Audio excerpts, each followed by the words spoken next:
Hi all. So, I was going to make this video last week, but unfortunately when the seats came back from the trimmers, there was a little bit too much foam in them. It lifted me about 1.5 inches higher, which I didn't want. The seat trimmers didn't quite get the brief, and basically they had about 3 to 4 inches of foam in there. Maybe I didn't quite stress hard enough. Yeah, lovely job. Got no problem with their workmanship, but unfortunately I think there was a communicational error there. So they had to retake out the grey parts of the seat and basically lower the foam to levels that's not pushing me, sort of lifting me up and lifting me forward. So great done now. I'm super happy where they are. They're just thrown in for the video at the moment. We're going to take them back out and put them upstairs and cover them up. But the seats are now pumped from the trimmers, which is good. on that fun fact, we pull the steering wheel off. I did get the steering wheel trimmed by a lady in town in leather, but I don't think she'd ever done a steering wheel before, to be totally honest, and it looked horrible. I won't mention who she is, which is a bit of a shame. But whatever. You live and learn. So what we've done is we've used a kind of a sticky back vinyl that has the same kind of Alcantara velour feel. And I've individually covered each 4 of the 3D printed parts. You can just about see us across there. It's not what I wanted to do. I wanted to trim it in leather. I wanted some nice sort of differing coloured stitching, sort of maybe white or red stitching on the inside edge, but yeah, you do have to stitch end caps on here. I was quoted by one professional company in town where they wanted $2,500 to put leather on my steering wheel. I thought that was a little bit too much, considering it's like I could almost buy 4 tyres for that. I thought, no. So until I find somebody with a reasonable cost strategy, we've covered it in this. It feels kind of nice, to be honest. I kind of like the grip of it. How that's going to go when my palms are sweaty, I don't know, and how it's going to affect the thing. But realistically, this cost me $60 for the material. So realistically, I don't really care at the moment. we may retrim that at a later date. I did trim this piece as well, the plastic cover for the back, and I'm super happy with that because that just it looks more professional now. So we are whatever. Plus we put they're supposedly like glow in the dark. They're probably, you know, some form of material that I don't really want to know the name of. Stickers on here now, so at least somebody who comes in blind have some idea as to which buttons do which. Albeit the red and the blue one should be pretty damn obvious. Horn and headlamp. Sorry, horn and high beam, low beam. So yes, we've obviously flocked this. Can't remember if I mentioned that last time. So this is flocked material. Makes it a lot easier to get all the weird contours. We are going to flock the dash. I've got a few little minor repairs. This was a little bit too far back, but now it's contoured to meet the dash here and there. So this is just about ready to flock. I had to bend. That's not flat anymore. I had to bend that because I kind of forgot this has got a slight curve on it. So we bent that, and the vent, oops, shit, it's got screws in it. The vent that sits on the back side of that is also flat, so I'm going to have to build this up a little bit. I don't think I'll reprint it. I probably could. We'll see. But effectively, I don't want to screw them down and sort of suck the dash flat. They have to fit that contour. Kind of just forgot the fact there's a slight curve there. But that's okay. Simple enough to do. So we did the closure panel on this side. It was a bit of a nightmare. This edge here obviously doesn't line up perfectly how I want them to line on the dash. So both of these panels are basically formed to a shape, but they now fit underneath the lip of here. So when they're trimmed, when the dash cover is trimmed, and we're going to trim those two in this sort of grey Alcantara, just as a contrast. So we'll have the black on the top and the grey on the face. These have to be unbolted, so we built some panels into here, and we're going to bolt them in, mainly because it just makes it a lot easier for the dash to go down and sit on top when you remove the body. So this will still be bonded. to the, this will still be bonded to the body, and then we'll flock that. That's what we could do, yes, tidy that up and I can flock to here. Oh yeah, stupid me. It's all right, thinking out loud. Wonder how to hide this corner. Of course, yeah, why didn't I think of that before? Okay, things come to you as you verbally think through them, should we say. So yeah, so this isn't far off ready from being flocked, albeit we're going to clean that transition up a little bit. So that's the kind of internal parts done. And the front end, the originals template that had the raised front, I've gone away from that. We're going to go back to a flat one. I probably will just use the wood splitter and cover it for the moment. But the long-term plan would be to, mainly because I want splitter tunnels in the front. It'd be better off in the long term to make an actual sort of mold, top and bottom mold for the splitter, which means more molds instead of just doing it off a flat piece of glass, which is a pain, but such is life. So for this, just for the first year or two, we'll use this hardwood laminated ply, and we 3D printed some splitter tunnels. So now the tunnels are in. It's not set up, it's just clamped at the moment, but effectively we have sort of mini diffusers at the front. Anything to accelerate the air underneath. All the front end, there is no air pass through that doesn't get caught by some form of a duct. The brake duct covers most of it. Obviously the radiator covers that, but then the rest of it is bodywork. We need to build differential pressure, so this will aid to accelerate the air underneath the splitter. And then we want some frontal area, because if you take it all away, then you're really not going to gain anything. You need then a wing profile to get a differing pressure. Splitters, you need some frontal area to allow some high pressure here and then low pressure generated underneath to give us that differential pressure and then vertical load. So I don't have any air that passes through the front that doesn't get caught by the duct or the radiator. So we're just going to cover this. I might even just put a sheet of carbon fibre over the top of it, just for shits and giggles. I'll see all the parts come back from anodizing for the front hinge. What have we done? Oh yes, we have our little tidy gland for the 3 reservoir for the master cylinders. The master cylinder reservoirs being in there. Now we have a nice little pass through to stop any water ingress, and I can just put a bit of silicone behind this onto the bulkhead. Did a nice little bracket here to cover the 3, just to tidy them up, keep them away from the shocks. And then this was my solution for stopping any water getting up the steering column. So basically the water has to pass through. Oh, let's go. You can see that there, that turns, that stays stationary.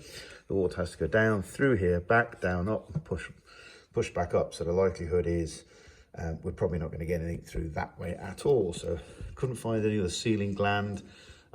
This is a D shaft, so it's a round steering column that's had a milled flat on either side. Couldn't find anything that would seal that. A completely round shaft is easier to seal, albeit you're constantly wearing on that seal, rubbing left and right. This is a more static way of doing it. This is 3D printed with that D shape, so it makes a perfect little thing. I'm quite happy with that, actually. That was a head scratcher for a while, and then it suddenly came to me what I should do. There we go. Have 3D printer will make stuff. Obviously we 3D printed these. We did a couple of iterations till I was super happy. They've kind of maxed out as much of the room that we have there. This isn't a true race car, so we haven't limited the steering lock. It's kind of race cars limit steering lock, so basically in some respects you have more aero room around the tyre. This is quite disturbing. You can imagine you've got to somehow try and get a brake duct around there it's not easy. So a lot of race cars don't have anywhere near sort of 33-degree steering. So the turning circle of this should be quite small in comparison to previous cars I've had. It has considerably more travel, so excuse me. So yes, you can see we've sort of maxed out the diffuser as much as we can. Sorry, the splitter tunnels are not called. I suppose they are front diffusers still. Now, if you can imagine on the racing, realistically, we're not going to take any high-speed corners, probably much more than an angle of about that. So realistically, we want to try and get some differential in pressure on the front. So we've pretty much opened up the majority of that area with no tyre in the way. So they should be quite effective on high-speed turns. Obviously, there's some yaw in the car, and that will affect it a little bit, but it should still give us something at the front. Exactly what, I don't know. I suppose it would be kind of fun to take them out, put a flat piece in there, and see what the suspension compression difference is. But how many things I've got to test, I don't know. So yeah, we're pretty close on the front there now. As far as the infrastructure, I do have to make, because I've cut a majority of this out, and this was supposed to be mounted to the radiator frame, and this splitter was effectively mounted the body back here. This has a little bit of flex to it now, as in a lot. So we're going to have to run some drop downs. So we'll run some drop down on a turnbuckle to here, so we can take out that force there. And as you can see, this is now pivoting up. So basically, I'm going to machine today a bracket to fit around here, because I've already powder coated this. So I don't want to weld a bracket to it. I'll weld subsequent models. I'll weld a bracket to it. It makes it easier. And then basically we'll come from here down with a bar that'll miss the tire and come to the inside of here to basically stop that upwards movement. So we'll have one to stop the downward, which will be in tension, and then we'll have one in compression that comes up to here. Just to, that is bolted to this. This will be bolted to that, and this will be bolted to underneath the frame.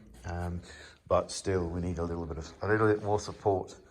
As I previously, this splitter sort of went to the inside of the tyre and went to the front, so it had a ability to try and stop movement, but not now. So yes, that's pretty much the stuff on the front. Rearwards, not a huge amount of progress other than plumbing. We do now have the brackets, obviously, for the Brembo handbrake calipers. They're now in, and we anodised them. They're in, and we have handbrake calipers. Cables are now all plumbed in, so we now have an effective handbrake.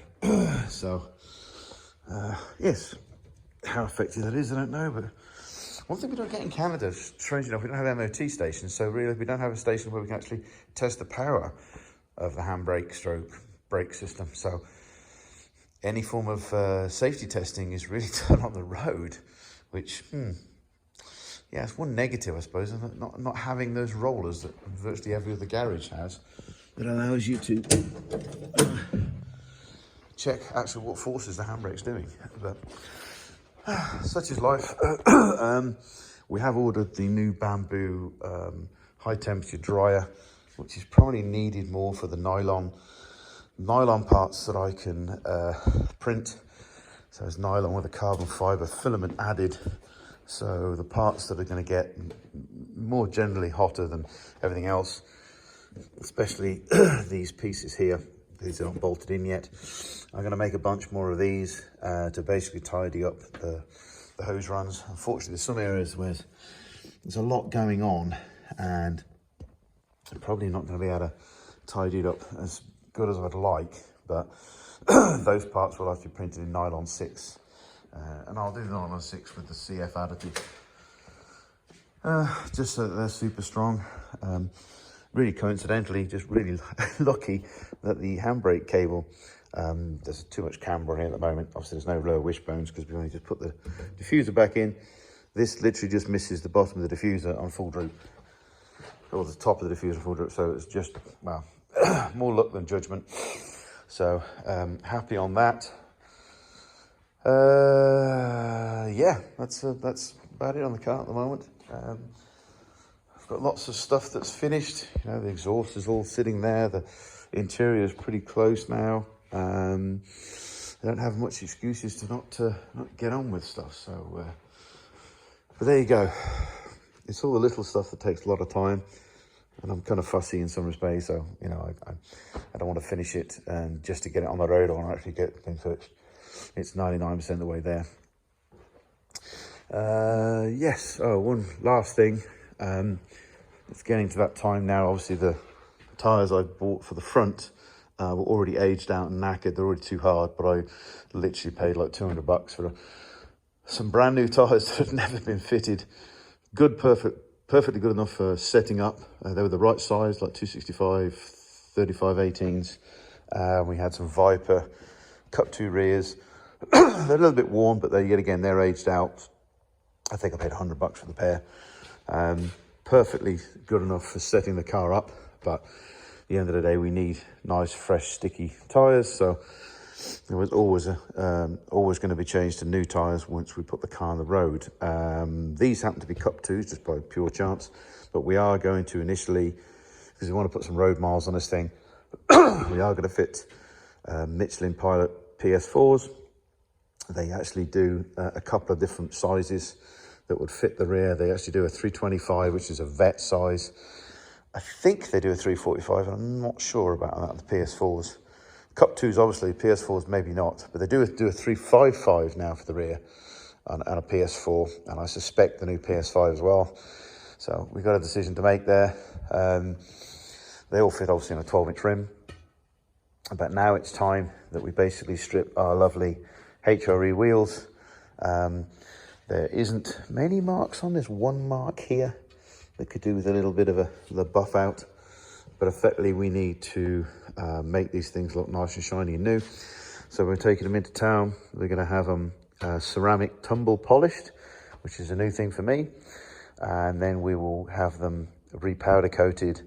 I'm tempted to powder coat them in what's basically like a candy clear. So you get the sort of the shine of the wheel, but effectively it puts like a bronzy kind of, it's awkward to describe, but effectively it's powder coating. Whether we powder coat the outer rim, I'm not sure. I'm tempted to just ceramic coat that. It does mean you've got to do some work to them occasionally, but we'll see on that one. Or I could just candy clear them, do them gold, and use the candy clear a different color. The inner of the three-piece rim, for sure, that's just going to be powder coated gray or black, probably a gray, so that I don't have to worry about cleaning them quite so much, or I can just clean them off. So any brake dust I just cleans off on the inside. I don't have to repolish them. But the outer rim, I still like the idea of having them polished. So my daughter took these to work and took them off. They have a lovely machine at work. I think it's a ridiculous cost. It's like $15,000-$20,000 for a tire removal machine. But it literally, you set it up and you just basically press one button. It takes the whole tire off, and what it doesn't do, it doesn't clamp the rim. So it doesn't leave any ring marks, because it clamps, and this seems stupid, but whatever, it clamps through the hub. Why the hell are not all machines like that? So because it clamps through the hub, it has a lot better drive, because basically through the hub and the studs, and you don't leave any sort of horrible knurling marks on the inside of the wheel. Not many people have those machines. More should, probably because they can buy a cheap Chinese old school tire removal for like $2.5 grand, where this one's like close to 15 or 20, but it literally doesn't touch the rim at all. It takes apparently, you showed me a quick video, you press one button and it basically, once you set it up, so there's some sizes and info to put into it. Once you press that one button, it literally removes the whole tire in stages, completely on its own, computerized, robotically done. So I'm only ever taking my wheels and tires to that place now to get done. Plus my daughter gets them done for free, but that's not the point at this point. So yeah, so we're going to strip these down today, take all the bolts out, see what the condition of the bolts are like. I suspect they're probably all right, but we might just put new nuts on the back. There we go. yeah, we'll probably put new nuts on the back if nothing else. And then we want to get them all cleaned up. So yeah, that'll look, the car's going to look all nice and new. We're trying to put a sort of, you know, lightly used wheels on it. They are dead true, so there's not had any damage to them, which is really lucky. It's another reason why I bought them. They were really quite nice. So anyway, I waffle on. 20 minutes, oh good, longer than my normal stuff. So there you go. That's the state of the car at the moment. I've still got lots to do, but I'm now starting to make lists. It's got to that point now where if I think of something that needs to be done, it puts on a list just to make sure everything does get done and I don't forget the small stuff. But it's nice to get to that stage now where, you know, it's not obvious of the bits that's needed. And the weather's pretty good at the moment, so we are at least, it's not hissing it down with rain. It is the rainy season in Alberta, but anyway, I shall speak to you all soon. And oh yeah, there's a Corvette with a gearbox missing, but yeah, don't worry about that. It's just it's a T56 gearbox that's in bits at the moment. So we have this slight minor problem with the synchro on 3rd and 4th that's grinding, and for some strange reason, almost like this outer ring here was made of chocolate, not steel. So you need some servicing. You're in Alberta, let me know. She charges less than the dealership, should we say. But this is all my daughter, so I'm super proud of her. It's handy when you've got a Tremec manual. But we've got synchros and stuff coming from the States at the moment to rebuild the T56, and then we'll stick that back in the bum of the Corvette. As you can probably see, the whole rear subframe had to come out, unfortunately, just to get the damn gearbox out. But we did at least manage to leave the torque tube, if anybody knows about vets. We did manage to leave the torque tube in there, and the gearbox does come out without removing the torque tube, which was nice, because otherwise that's a whole other level of stuff needed. But yeah, first year C6s. Apparently the gearboxes occasionally have issues. Not a massive amount of them, but some of them do. Yes, I waffle on. I shall update you as soon as I get more progress. Speak to you all soon.